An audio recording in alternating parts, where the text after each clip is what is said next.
Church, Angka Sangit Tomatoes Tea, Kasi or Sincere from your Mama Mary from for Mama Mary and her beautiful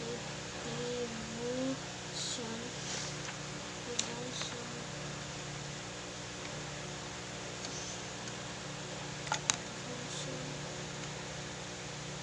of a truly touched heart.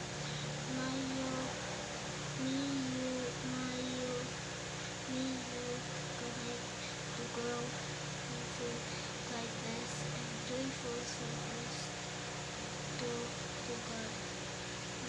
Minister John Villanueva, operated giving the 29 days of May 2025, Neil Aligata Marian Ikay, Yakati 6. Sa hapon sa Flores sa malamig ang ating certificate. Okay, next. So, pagpapagod ako sa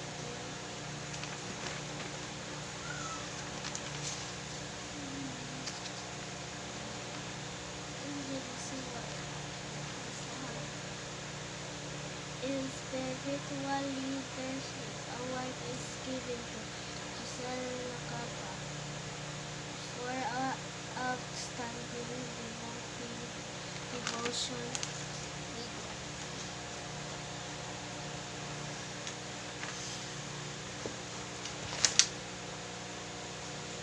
devotion devotion the inspiring leader leading the Holy Rosary and the Ave Maria the Flores de Mayo. Your felt example shine brightly and guide others closer to God. Given the 29th of May 2024. Sir John Villanueva, chapel leader.